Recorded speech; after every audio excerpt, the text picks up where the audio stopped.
Hello, everybody. We're taking our seats. And if you compare the pictures you just saw with the ladies and gentlemen assembled here, you can realize that, well, we had some supply chain issues, to use a technical term. The Deutsche Bahn wasn't very kind today. So Jill and Celeny weren't able to make it. But at this conference, of course, there is no shortage of quality supply of premium inventory. So I'm glad that we could at least fill in one of the missing panelists with an impromptu edition of Anders Littner, the CEO of Brand Metrics, who kindly agreed to join us. We're going to do intros in a second, but you realize one panelist is down. So I'm really counting on you all to be our virtual fifth panelist. So please do get the questions ready. So you will join us virtually on stage. Before we start, just a little bit of kind of background.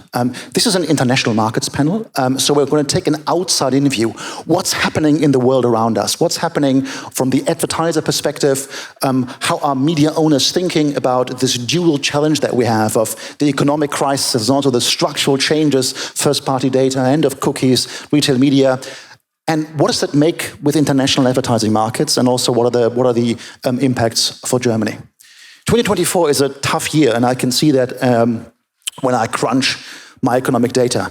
First of all, we have the poly crisis, a concept coined by the economic historian Adam Tooze, who says, well, this kind of macro uncertainty that we face today is very different from the Lehman crisis or any other kind of economic uncertainty we had before, because there isn't a single event, there isn't a single factor which drives this uncertainty, like a financial markets crash. We have mutual crises, big and small, which co-constitute and augment each other, hence the poly crisis.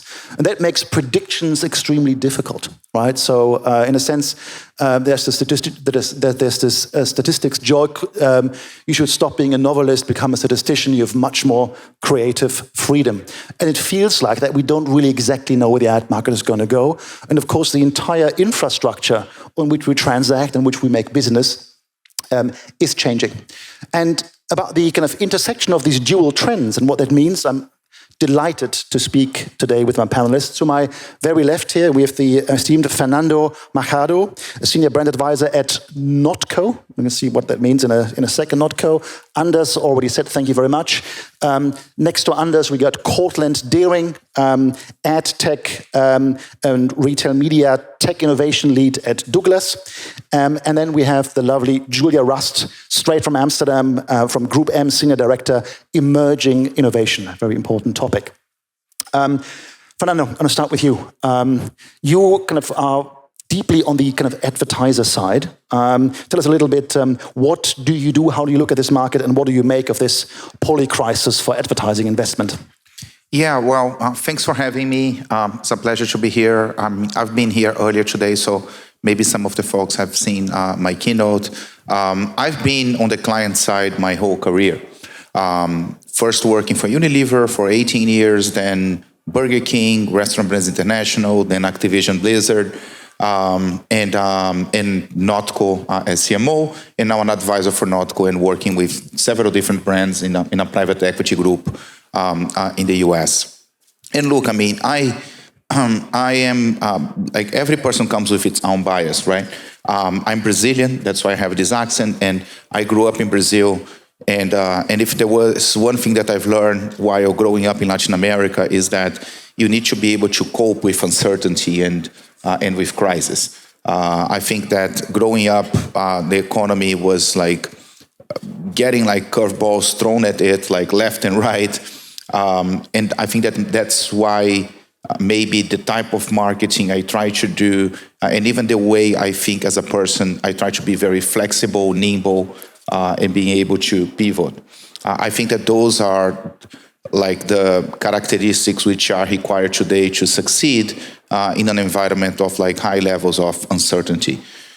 So I always try to do that, and I always try to make sure that my organization is flexible, nimble, can act fast, can make decisions quickly, that we can shift money around like in our media plans or the investments that we're doing, or even like the innovation plan based on the new information that we are constantly getting at hand. Does it mean you're becoming highly tactical and short-term, right? This short-termism sometimes hangs like a specter across the industry as something negative. Is that the case for you? Short-term, switch on, switch off, focus on search and performance? Or? I think that I firmly believe that we are better served by having like a full funnel approach. You know what I mean? Like, and not just doing things which will deliver ROI tomorrow. I think that all CMOs, and if you're on the marketing side, you know that like the pressure to deliver short-term results is incredibly high. And in the industries I worked in, especially fast food, QSR, and gaming, because you can measure the results immediately, right? It takes a bit longer in CPG. I always had a ton of pressure to deliver short-term results. But as a CMO, like my boss would probably be happy if we were just doing the short-term and delivering the results. He would not call that tactical, by the way. He would call that succeeding, right? I mean, if you are delivering top line, bottom line results. I think that as a marketeer, I act as someone who is always striving on the long run to achieve the balance of sales overnight, brand over time, and do things that will be strategic for the business, that will maybe pay back to the brand, not this quarter, right? But the pressure that we have is ginormous to deliver the short term. So like I think that we need to find the balance. Julia, I would love to jump to you from an agency perspective, right? So you have your view across multiple clients, of course, and you can also see the sell side. And GroupM is producing its own market forecast as well. So we're currently thinking, as the IB, that total in Europe, total media growth is going to be about kind of 5.5% in nominal terms in 2024. Digital a bit higher, maybe around 7.5%, 8%. Do you see this polycrisis with your clients? Do you see a conservatism setting in? Do you see fewer investments, or do you see a change in investment strategies to reflect the macro climate? That's not a simple question, so I'm not going to give a simple answer. I think what we see is that there's a lot of clients that are aware of the uncertain environment at the moment, and we see a lot of macro events, what you alluded to, right? So globally, there's a lot of elections happening this year or have already happened. Indonesia, for instance, is one of those big countries that had elections, and it kind of shook up the country a little bit as well. I mean, I'm from the Netherlands. We had our elections last year, which was pretty much a shock as well. And so there's more countries coming up with their elections. I think the main one front of mind is the US, obviously, in November. And it means that people are conscious that there are things changing, but we also see opportunities such as sports events where a lot of people unite. It brings people together. People are getting excited about the sports events. It's an opportunity for advertisers to tap into, that joy of people coming together and where people actually cheer on their teams. So it's a weird landscape at the moment where there is uncertainty and there is sport events. But if you look back at history and how advertising behaved during crisis or uncertain periods of time, it's those brands that are actually present in those times that are actually winning. Same with the pandemic, right? There was this question like, should I stop my investment because people are spending their times indoors? And they're not, consuming anything because it's uncertain. Now we have the economical crisis. Purchasing behavior is different. Should we stop advertising? That's the question. But if we look back and see the history, it's those brands that have kept on spending, maybe more efficient and more mindful of how they spend their ad dollars. But those that have actually win more brand fame and are top of mind with those consumers. So it's a very interesting time. We try to help our clients navigating that interesting space. So yeah. So it's a hot and cold at the same time, right? And you're right. Absolutely. These sports events, we got in Europe, we got the UEFA Euro Cup, and of course with the Paris Olympics. Typically sports events. But we at the IB, we ran an analysis and we saw that sports events in the US, they massively drive advertising investments. So when you look at odd and even years with the sports events in elections, on average, I think it's off the top of my head, I think 4.1x the kind of growth that you see in uneven years. But the US is a very stimulus response market in the sense. And just to finish with you, Julia, do you see the same kind of magnitude of these kind of media, kind of event, sports investments in Europe and in the US? Ooh, I think it's different. If you compare with the US, I mean, they just had the Super Bowl. So that's 150 million people watching the Super Bowl. And if you as a brand are not engaged with the Super Bowl, it means you're missing out on the opportunity of reaching 150 million people. I think it was about $69 billion of ad revenue around that event. So that is massive. And I think if you compare that to our European spend, it is there, but it's modest if you compare it to the US. Also, if you look at TV spend, the US is forecasting much more growth because of the elections, for instance. They're spending a lot of ad dollars on to be present during that event. And that is going up starting from September, and it peaks just a month before the actual elections. While here, there are some brands that are not taking the opportunity to advertise around sports events. And it's not necessarily sports events. I mean, in Europe, you have Eurovision. That's 180 million people watching that night specifically. That's more than the Super Bowl. And we're not spending $60 billion on ad spend. As a matter of fact, I think historically there have been brands that said, like, I don't know what to do with Eurovision, for instance. While there's also brands like Philadelphia, for instance, because it's a cheesy competition, let's connect our cream cheese with the Eurovision, and it was a perfect match. So it's about key insights of a brand. Does my brand identity match with an event? And it's the same with sports. And I would argue with sport, it's so many people watch sports. I'm not a football fan, but during the European Cup, I'm cherishing for my team. So it's all about those key insights and seeing what drives consumers to watch those events. Right, so slight incremental boost, possibly to traditional media in 2024, despite the poly crisis. Anders, thanks, Julia. You're based in Gothenburg. You're traveling all over the Nordics and a lot of Europe. What are you seeing in this kind of particular environment in this year, right, where we have both the poly crisis and the structural change? We're going to post that by the cookies. How is that changing kind of brands' investment climate, and what does it do on the publisher side? Yeah, first, thanks for having me here. It's an interesting experience. I mean, first I would like to say, yes, it's a poly crisis. It's also a poly opportunity, of course. So there's a lot of opportunity in uncertainty, especially for guys like us. So I've spent most of my life in the insight industry. Brand Metrics also provides insight into this ecosystem.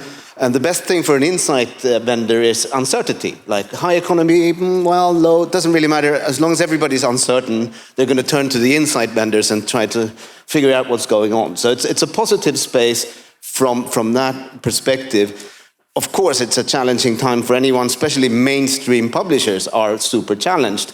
Partly because ad spend is people are careful with spending money into advertisement, but also because of these mega trends with retail media, AI, cookie deprecation, all of these things happening at once. Everybody's trying to figure out what's happening. So most of our customers are not having their happiest year, I would say, but lots of opportunities still, lots of opportunity. And you mentioned retail media, perfect transition to Courtland, because we looked at where is growth in a sense from a macro perspective, i.e. the sports events and the poly crisis, but also from a kind of channel and data perspective. Retail media, of course, stands out. We just had the panel on retail media, and our own forecasts are pretty ambitious. I think we're expecting, including Amazon at IB Europe, retail media in Europe to make around 21.7, 21.9 billion euros, partly coming from trade budgets, but also coming from budgets. And Courtland, you're playing in that space. Tell us a little bit, how is retail media growing and how does that kind of connect to brand strategies in this time of uncertainty? Yeah, for sure. So at Douglas, we're very lucky in this poly crisis because our top suppliers have released their earnings recently. L'Oreal, Lux, Pooch, Coty have all grown significantly and have shown a lot of resilience during this time. And Douglas as well has made a lot of investments to also be resilient as a retailer. And on top of that, being in retail media, we are also outpacing the market in terms of growth. So it's a very anomaly to other brands and what other retailers may be facing, especially what we see in the German retail environment. Why the beauty segment is a bit different than the others. The beauty industry likes to talk about the lipstick effect, which is in times of crisis when pocket change gets tight and consumers are more discerning about what they spend. Shoppers are more willing to treat themselves with little luxuries like a Yves Saint Laurent lipstick. Wonderful. So we've got quite a few people who are optimistic about the poly crisis.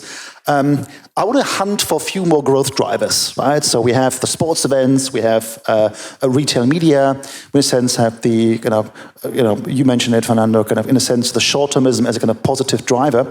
But let's look a little bit more at kind of channel perspective. In the digital space, we've got so many different things with kind of growth opportunities. We've got out of home, we've got audio, we've got kind of in-game advertising or game advertising, which kind of really had its kind of renaissance during the pandemic. A quick jump back to you, Julia, kind of across kind of media channels. Beyond retail media, what are you seeing as kind of the real growth drivers in digital in 2024 and beyond? There's a couple, and I think a lot of people talk about CTV and its growth. It's massive.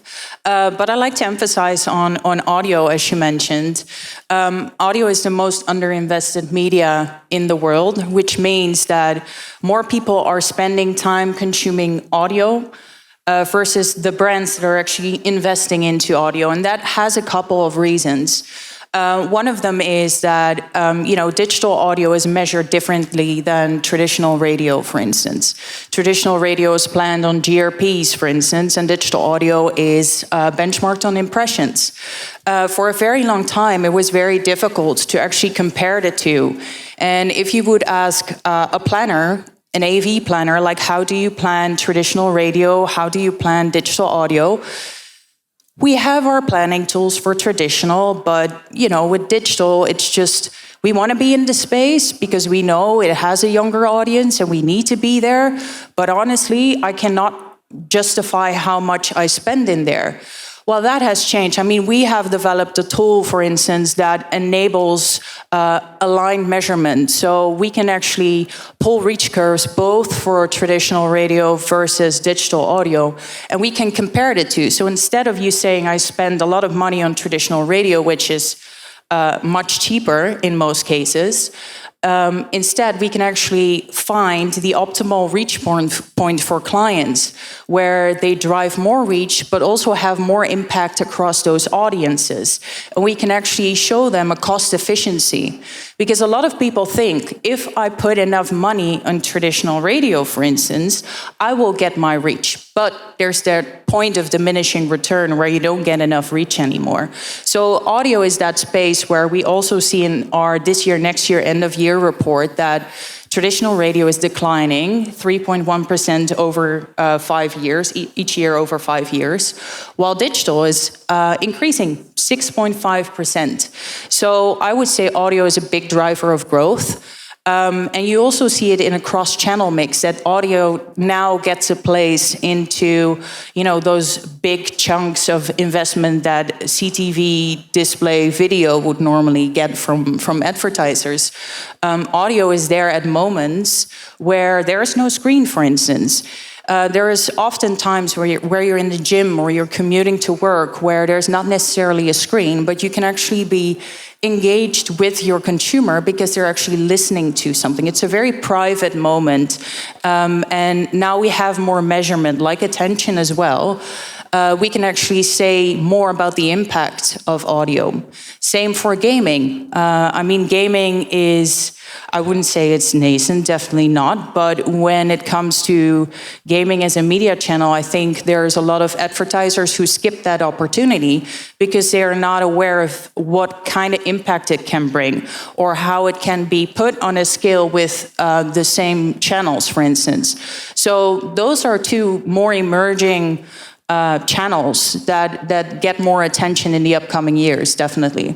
I'd love to get the CMO perspective on this, Fernando. I mean, we speak a lot about signal loss, of course, but I think what Julia says also, not only do we have channel fragmentation, but also kind of signal fragmentation, where every channel or every kind of black box, in those channels have their own metrics. With this plethora of choice available in digital, and clearly, let's say, some growth drivers where you have a gap between monetization currently or ad spend and the addressable audience, like in gaming and audio, how do you deal with that as a brand? How do you orchestrate that? Is it all like marketing mix modelings, or do you have, let's say, caps on how much budget you move from A to B? Yeah, I think marketing mix modeling can help, but there are other things that help too. Each brand will probably have a different scenario and a different need, right? I'll give you as an example, like NotCo in the US. We are a startup, so it's not like when you launch a product and you are Unilever, that you launch and then the next day it's present absolutely everywhere, right? I mean, for us, it's like a painful and long journey to get the product listed in the different retailers. So I don't have the product present everywhere. I have the product present, sometimes it's not even in a region, in a geographic region. Sometimes it's like the map is through retailers which are fragmented geographically. So in that specific case, retail media is really good because I can make sure that I have my advertising where people can buy the product because it's not present everywhere. In that case, audio can play a really good role because in the US specifically, the market's very fragmented, so you can go very granular in terms of geography. So the condition of your brand should also influence how you go about the media planning. The idea that we have for the campaign or the product should also influence your media planning, right? I mean, I always try to see as much as I can the media planning and the idea together, right? I don't do media planning in the total absence of an idea, and I don't do the idea in the total absence of media planning, but you should have some latitude for one to influence the other. I think that who you are as a brand and who you're trying to reach is also important. It's like obvious, right? There are brands that may have, I think that all brands can have a certain affinity to a game, right? I mean, talking about gaming, I spent 2 years on Activision Blizzard, and I was like doing all the partnerships for those guys. So you can always find a game that has an overlap with your brand because today everyone plays a game. It may not be Call of Duty, it may be Candy Crush. By the way, Candy Crush alone has 200 million monthly players, right? So in a month you hit almost double Super Bowl, like with one game. But there are ways to go about it, right? I mean, doing an advertising in gaming is different than doing an advertising on an open TV, like for obvious reasons. The state of the audience is just different. So you need to take those things into consideration, like what's the state of the business of your brand? Is your brand present everywhere? Who is your consumer? What are the habits of the consumer? What are you trying to accomplish? Is it short-term sale? Is it long-term? And as you do it, you can use things like marketing mix modeling to keep optimizing the media plan. Thanks. We spoke about channels and the big growth drivers, and let's not talk about the pipes, how we make this possible. At least originally, this was a kind of programmatic conference. I think it has broadened out much more. Anas, I want to jump to you, embedded in the programmatic supply chain in a sense. What trends are you seeing in programmatic, in the activation space? Where is growth, and how programmatic are these new channels becoming? complicated question, but interesting. So first, I would agree with what you said of the audio space and the CTV space. If you just look at growth factors, there's something to be said from a marketing theoretical perspective that it's really hard to make somebody laugh or cry by showing them a static image, but if you turn on sound or video, you can. So there's some growth happening there simply because it works, and there's a decline in linear television and radio. So you see a lot of that. There's also going to be always going to be money thrown at anything that's new. So first commercial radio back in the days, money was coming that way. We see the same thing, apps. When apps arrived, there was money thrown on that. Now there's money thrown on CTV, podcasts, of course, retail media for the same reasons. That it's new, there's more demand than there is supply. So I think there is a growth trajectory towards those channels. But at the same time, you have the signal loss, so we're starting to redefine what is programmatic. Is it necessarily data-driven anymore, or is it just that we can turn it on and turn it off somewhere without necessarily targeting anyone? So I think the whole word programmatic might actually disappear in the long run. But what is it anymore? Is it just digital? And you mentioned these kind of growth channels and kind of retail media. Courtland, jump back to you.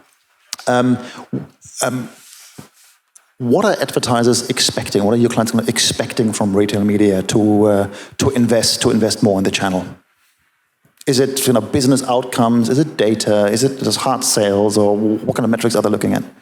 Exactly. So the key promise of retail media is to, for the first time, leverage retailer data to allow closed-loop measurement, so really the performance of your ad campaigns and the return on investment by measurement of the ROAS. Where it's heading towards is many more advertisers are requesting information about incrementality, and how incrementality is measured is still something that is hotly debated, as very different retailers have a completely different opinion on how incrementality should be counted, whether it's new to brand metrics, whether it's winning over organic search within the e-commerce website, or whether it's using A/B testing to see exposed to ad versus unexposed to ad.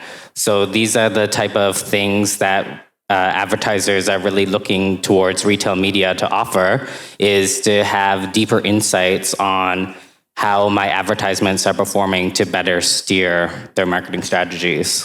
But the thing is, can retail media currently really deliver on that? And I want to thank Katja in the audience for being our fifth virtual panelist here with a really good question. Courtland, you'll love this one. European retailers struggle to set up standards in retail media. Think targetings, attribution, reporting KPIs, or even offering an API that brands can do something with that, right? What's the state of play there, and is there something we can learn from the US on that front? Yeah, I would say standardization is a really complicated topic, and I'll get into an example of why that is. But I was in London relatively recently meeting with other retail media networks to discuss standardization at IAB Europe. And what I noticed was that when the US came together with such a large group, it was a bit of a jungle and a bit chaotic and hard to find consensus. What I found in the European level, there was greater consensus among the partners. So that gives hope towards a faster, maybe leading way to standardization versus the US.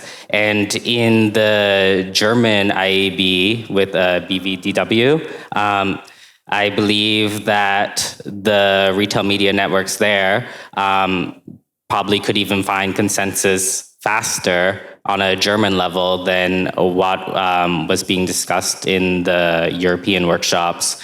But what makes standardization so complicated is you can think of a very standard metric like a click on an ad. This is something so basic that we didn't even discuss it in the workshop, and I believe how IAB defines ad click is literally someone taking the mouse and clicking and engaging with the advertisement.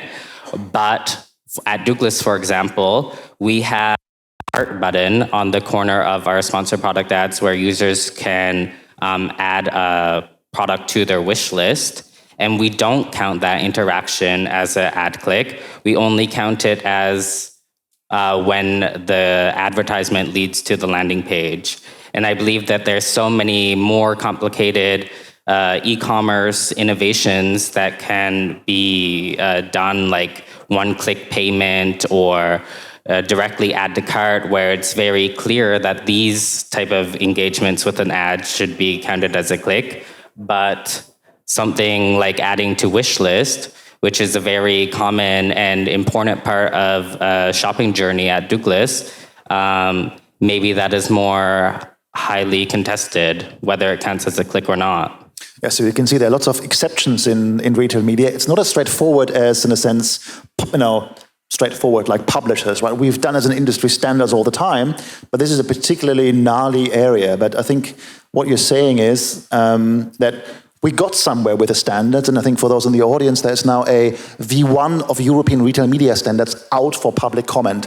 So if any one of you want to share your opinion, whether those metrics, those definitions make sense. We looked at look-back windows, what's a click, what's a view, what's an impression, what's kind of new to brand, all that kind of stuff. Please go on the IB Europe website and have a look. And I think we can build it from there. We started on the sell side only, but now it's really time to open it up, in particular to the buy side and the advertisers. But thank you for the question in the audience.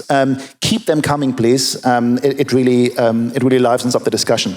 I wanted to move on. We have 11 minutes left, and wanted to talk more about kind of the real kind of big kind of era-defining trends that we're seeing in digital. There was an important event a few weeks ago, the CANYE conference, the Consumer Analyst Group of New York, where the largest kind of CPG companies, think a Pepsi, think a Kraft Heinz, think a P&G, were kind of presenting their overall strategy. And they, of course, had a lot of information in there about advertising in particular. And it was noteworthy that a lot of them spoke about AI not as something that was an edge case, something that is directed at the future, which is kind of experimental, but something that seems to be already firmly embedded in, overall media creation and delivery, with own content studios, with kind of measurement and optimization, with automatic creative generation, et cetera, et cetera. And I went through some company reports recently and looked at AI. In its Q4 report, the Trade Desk mentioned it 8 times, Magnite 4 times, and Publicis has 14 mentions of AI in its last earnings call. So, to the esteemed panel, and feel free to pick it up, whatever you like. Where do you think we are in this AI story? Is it just a hype sparked by ChatGPT and Gen AI, or is there a fundamental change in how advertisers think about marketing using whatever they deem artificial intelligence? I can go first. I agree with what you said. AI is something that we've been using for years now in our campaign management. That's where it started, for us at least, as a media buying agency. We've started applying AI on our campaigns just to reduce the time we have to set up, but also to optimize the campaigns for our clients. And what we see is that we can make much faster decisions with AI, and then we can save the time for us humans to actually analyze the data and see where we can actually optimize or use maybe some first-party data to actually enhance the campaign results. We had a big automotive client, for instance. They sat on some first-party data and they didn't know what to do with it, for instance. So they wanted to share that with us. So they shared their nameplates, for instance, with us per region and how the sales went up with seasonality. And then our AI appliance could actually optimize to those regions where sales would increase. So that enhanced the performance. So ROAS went up, and we had less wastage in terms of impressions. So we were more relevant to the consumers. What we also see is, AI being applied to the supply side.